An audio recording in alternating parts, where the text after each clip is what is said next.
구독과 좋아요는 사랑입니다. 원장님, 수소 관련주 투자는 어떻게 하면 될까요? 최근 이제 우리나라를 대표하는 네. 17개 대기업이 모여서 코리아 수소 비즈니스 서밋 행사를 개최를 했어요. 수소를 이제 미래 핵심 성장 동력으로 보고 수소의 생산과 공급, 관련 제품 개발, 그리고 인프라 구축 뭐 이런 것들을 하기로 협력을 했다고 합니다. 근데 네. 유럽 기업들은 이제 태양광과 풍력에서 나온 전기로 수소를 생산하는 대형 프로젝트를 실행에 옮기고 있고요. 네. 그 다음에 스페인과 독일 등 우리보다 10배 이상 큰 규모로 2020년 중반까지 그린 수소 3만 톤을 생산할 수 있는 200메가와트급 수전의 설비 투자가 실행되고 있습니다. 정말 여러 나라에서 실행에 많이 옮기고 있는데요. 수전해가 생소한 용어인데 어떤 말인가요? 수전에는 물을 전기 분해해서 네. 99.9%의 고순도 그린 수소를 생산하는 기술을 말합니다. 물을 분해해서 수소를 만드니까 완전 친환경인데 네. 문제는 이제 사용 전력 비용이 높은 것이 문제입니다. 이걸 물을 분해하려면 네. 막대한 전력이 필요하거든요. 아, 그래서 태양광이나 풍력을 이용해서 전기를 생산하고 이 전기로 물을 분해하는 프로젝트가 세계 각국에서 본격적으로 투자하고 있어요. 예. 이미 투자를 시작했다는 거네요. 계속 진행되고 있는 겁니다. 예. 그럼 원장님, 이 수소를 생산하는데 물을 전기 분해하는 방법만 가능한가요? 다른 방법은 없나요? 많습니다. 맞나요? 예, 하나씩 정리를 한번 해볼까요? 네. 수소를 생산하는 방법에는 나프타를 분해하는 과정에서 석유화학 공정에서 수소가 나와요. 그 다음에 철강 생산하는 공정에서 네. 또 부수적으로 수소가 나와요. 네. 그리고 두 가지를 합쳐서 이제 부생수소라고 해요. 어떤 다른 걸 하면서 부가적으로 생기는 수소라고 하는 그런 의미겠죠. 네. 이제 이는 별도로 수소 생산 설비가 필요하지 않아서 생산이 좀 용이한 면이 있고요. 또 다른 건 이제 계질 수소라고 있어요. 네. 이게 뭐냐면 천연가스의 주요 성분인 메테인을 고온 고압 조건에서 수증기와 반응시켜서 수소와 이산화탄소를 분리하는 계질기를 통해서 생산하는 방법이 있습니다. 이제 부생수소하고 계절수소를 통칭하여서 우리는 그레이 수소라고 하거든요. 네. 그레이 수소는 수소 에너지 가운데서 가장 경제적이면서 대량 생산이 가능한데 네. 문제는 우리가 친환경 때문에 수소를 쓰는 거잖아요. 네. 근데 얘를 생산하려면 이산화탄소가 발생하는 것이 그런 단점이 있어요. 이렇게 쉽게 설명해 주셔서 정말 머릿속에 쏙쏙 들어오는데요. 석유화학 공정이나 이 철강 생산 공정에서 부수적으로 생산되는 부생 수소와 천연가스를 통해 얻는 계질 수소를 그레이 수소라고 하는 그레이 거죠. 수소라고 하죠. 예. 그럼 생산 과정에서 이산화탄소를 배출하기 때문에 궁극적으로 천연 연료는 볼 수 없으니까 네. 이 원장님께서 앞서 설명하신 이 전기를 통해서 물을 전기 분해해서 수소를 생산하는 그린 수소 생산 시설을 늘려야겠네요. 그렇죠. 예.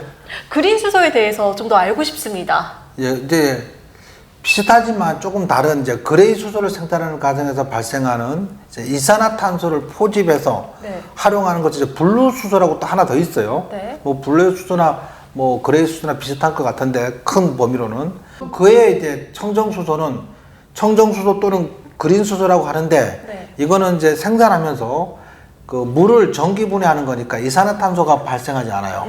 그래서 어떻게 보면 가장 청정 수소라고 말할 수 있는데 가장 좋은 방법이 이제 전기료가 많이 들잖아요. 네. 근데 전기를 생산하려면 수력 발전을 한다든지 화력 발전을 한다든지 태양광이나 풍력 발전이 있잖아요. 네. 근데 이제 화력 발전은 아무래도 석탄을 떼는 거니까 네. 이산화탄소를 발생시켜서 좋지 않고요. 네. 근데 태양광이나 풍력을 이용한 전기를 가지고 물을 분해해서 그 수소를 생산하는 방법이 가장 친환경 에너지인데 네. 문제는 이게 만만치 않은 거죠. 전력이 많이 필요하니까. 그럼 부생수소와 계질수소 그리고 이 둘을 합친 게 그레이 수소, 그레이 수소를 생산하는 과정에서 생긴 블루수소 그리고 그린 수소로 이렇게 분류를 할 수 있겠네요. 네. 원장님 덕분에 이렇게 수소 분류에 대해 정말 잘 알았습니다. 이거 어디 가서도 들을 수 없는 정보거든요. 그쵸? 그럼 이렇게 수소 연료의 전망은 또 어떻게 될까요? 지금 막 전 세계적으로 이제 수소를 연료하려고 굉장히 노력하고 있어요. 뭐 네덜란드나 캐나다나 호주, 칠레 등 미래 청정 수소 수출국의 총리하고 또 장관들이 우리나라에 와서 협력을 구체하고 있고요. 일본도 이제 수소 연료전지 기술을 바탕으로 수전의 사업 경쟁력을 키우고 있고요. 호주는 이제 청정 수소, 아무래도 이제 태양광이나 풍력을 이용한 네. 물을 전기 분해하는 청정 수소 생산을 정부가 보조금을 지급하면서 경제성을 확보하기 위해서 굉장히 노력하고 있고요. 네. 결국은 이제 석유나 가스 같은 화석 연료를 대체할 보편적인 에너지가 되려면 아직은 좀 비용이나 인프라 구축 이런 면에서 시간이 좀 더 필요할 것으로 네. 보여지지만 결국은 이제 수소가 상용화되면서 점점 그 시기가 당겨지지 않을까 싶습니다. 그럼 이렇게 수소 관련주는 또 어떤 것들이 있을까요, 원장님? 수소 관련주가 이제 예를 들면 그 여러 가지로 분류가 될 수 있는데 네. 일단은 효성 첨단 소재하고 두산 퓨어셀이라고 그 수소 저장 장치나 그 수소화시키는 그런 큰 장비를 만드는 데가 있고요. 네. 그 외에 이제 수소 충성소 관련 종목으로 EN코리아하고 NK 뭐 이런 게 있고 그다음에 수소 저장 장치를 생산하는 곳으로 일진다이아, 네. 그다음에 이지, 유니크, 세종공업 뭐 이런 것들이 있을 수 있고요. 네. 연료전지 스택 관련주로는 이제 연료전지 스택이 뭐냐면 그냥 그 저거를 수소를 생산하는 기계예요, 스택. 연료전지 스택 관련주로 이제 상하프론테크, 코롱인더, 시노펙스, 동아화성 등이 있고요. 네. 그다음 운정 장치로는 이제 GMB 코리아, 대우부품 그리고 전장 부품 관련주로는 삼화전자, 네.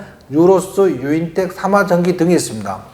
수소 관련주들이 최근 조금씩 들썩이면서 상승하고 있는 그런 부분인데 아마 관심 가지시면 좋은 흐름이 기대됩니다. 네, 여러분 잘 들으셨죠? 이렇게 원장님께서 수소 관련된 관련주들 다 설명을 해줬으니까 이렇게 기억하시고 앞으로 투자 방향 잘 이렇게 하시면 좋을 것 같습니다. 네. 구독과 좋아요는 사랑입니다.